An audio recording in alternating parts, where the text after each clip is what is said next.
भारत क्षेत्रफल एवं जनसंख्या की दृष्टि से एक विशाल देश है।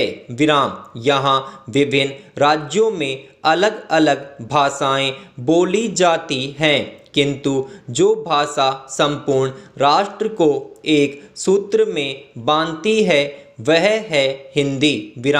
तभी तो कमलापति त्रिपाठी ने हिंदी को भारतीय संस्कृति की आत्मा कहा है।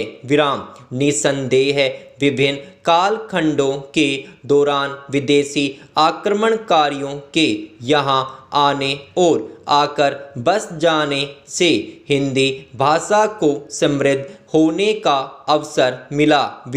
विदेशी भाषा के अनगिनत शब्द हिंदी भाषा में ऐसे घुल मिल गए हैं जैसे वे हिंदी के मूल शब्द हों, किंतु अंग्रेजों ने न केवल अपनी भाषा अंग्रेजी को यहाँ पूर्णतः स्थापित करने की कोशिश की, बल्कि हिंदी के कलेवर को बिगाड़ने और नष्ट करने का भरपूर प्रयास भी किया।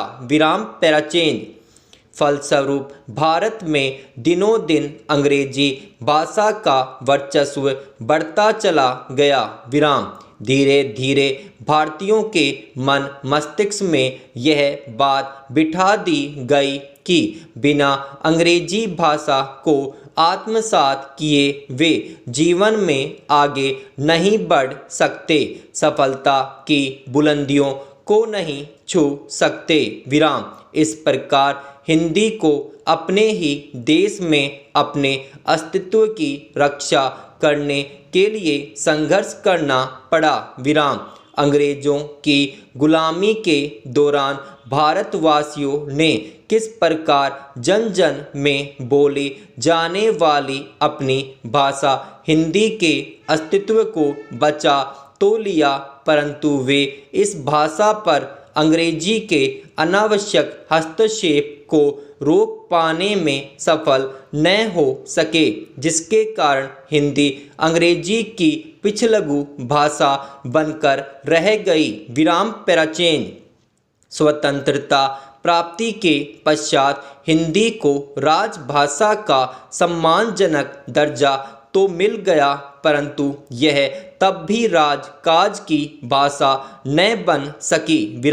शासन तंत्र एवं कार्यालयी क्षेत्रों में ब्रिटिश शासनकाल से चली आ रही अंग्रेजी में कार्य करने की परिपाटी अब भी कायम है, परंतु वर्तमान समय का एक सत्य यह भी है कि आज अपने कार्यों को संपन्न करने के लिए देश की आबादी का एक बड़ा हिस्सा हिंदी और अंग्रेजी के मिले जुले रूप अर्थात इंग्लिश का प्रयोग कर रहा है।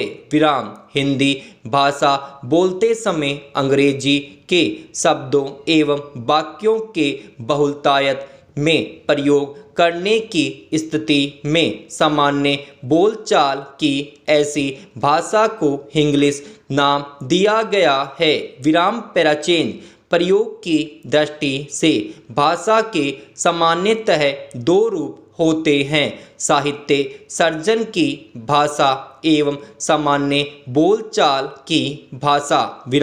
साहित्य सर्जन की भाषा में व्याकरण के नियमों का पूरा ध्यान रखा जाता है, किंतु सामान्य बोलचाल की भाषा व्याकरण के नियमों से परे होती है।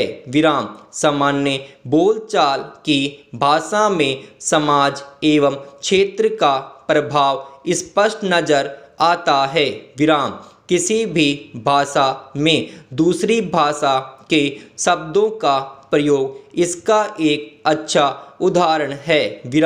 हिंदी में भी कई भाषाओं के विशेषण शब्दों का प्रयोग बहुलता से किया जाता है, जैसे तुर्की, फारसी, उर्दू, पुर्तगाली, अंग्रेजी इत्यादि। अंग्रेजी के कुछ संज्ञा शब्दों जैसे school, college, table, report, station, television, computer इत्यादि को सामान्य रूप में हिंदी में स्वीकार कर लिया गया है। विराम।